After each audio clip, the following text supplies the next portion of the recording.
عزیزان گرامی اور بزرگان محترم، میرے غیور دوستوں اور پیارے بچوں، آج کا میرا ٹاپک ہے محنت، ایمانداری اور خودداری۔ خودداری کو انگریزی میں سیلف ریسپیکٹ کہتے ہیں اور ہندی میں آتم سمان کہتے ہیں۔ پیارے بچوں، خودداری پر چند اشعار آپ کی خدمت میں پیش کر رہا ہوں، ملاحظہ فرمائیں۔ وہ رشتے ترک کرتا ہوں، وہ منزل چھوڑ دیتا ہوں، جہاں عزت نہیں ملتی وہ محفل چھوڑ دیتا ہوں۔ مجھے مانگے ہوئے سائے ہمیشہ دھوپ لگتے ہیں، میں سورج کے گلے پڑتا ہوں، بادل چھوڑ دیتا ہوں۔ کناروں سے اگر میری خودی کو ٹھیس پہنچے تو بھنور میں ڈوب جاتا ہوں، اور ساحل چھوڑ دیتا ہوں۔ تعلق یوں نہیں رکھتا، کبھی رکھا کبھی چھوڑا، جسے میں چھوڑتا ہوں پھر مسلسل چھوڑ دیتا ہوں۔ پیارے بچوں، ایک کہانی میں سنا رہا ہوں۔ ایک گاؤں میں ایک بچہ تھا، اس کا نام حامد تھا۔ وہ نہایت غریب تھا اور اپنی غریبی کو دور کرنے کے لیے بہت کوشش کرتا تھا۔ اچانک ایک دن اسے پتہ چلا کہ اس کے گاؤں کے کنارے ایک تالاب ہے اور ان تالاب میں بہت مچھلیاں ہیں۔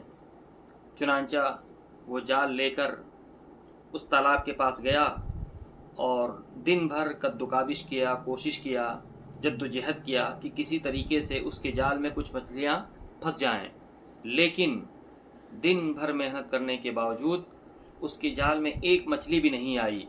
وہ مایوسی کے ساتھ گھر واپس آیا اور اگلے دن صبح پھر ان مچھلیوں کو پکڑنے کے لیے وہ جال کے ساتھ اس تالاب کے پاس پہنچا اور کوشش کرتا رہا، محنت کرتا رہا۔ شام کے وقت کچھ مچھلیاں اس کے جال میں پھنسیں۔ ان مچھلیوں کو لے کر وہ اپنے گھر پہ آیا اور اپنی والدہ محترمہ کو دیا کہ امی جان اس کو بنا دیجئے۔ اس کی والدہ نے ان مچھلیوں کو بنایا اور پکایا۔ پکانے کے بعد اس کی والدہ نے ان مچھلیوں کو بیچ دیا۔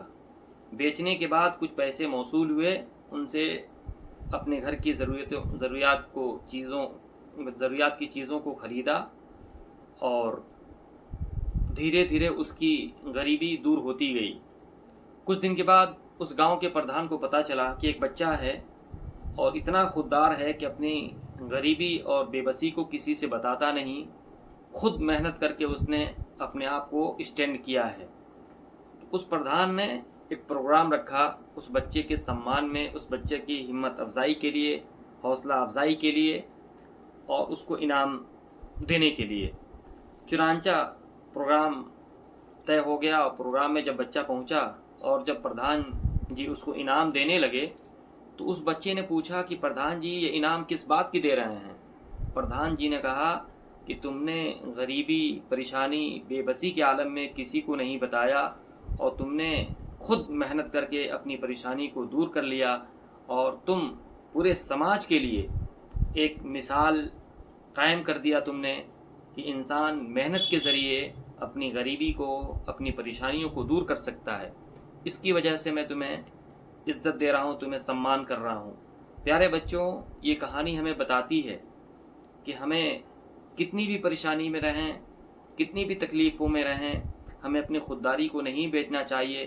سیلف ریسپیکٹ کو باقی رکھتے ہوئے ہمیں محنت کرنا چاہیے، اور مجھے امید ہے کہ آپ ان باتوں پہ عمل کریں گے تو زندگی آپ کی بہت خوشحال ہوگی اور آپ اپنی منزلوں تک پہنچیں گے۔ Have a nice day. Thank you very much. شکراً جزیلا۔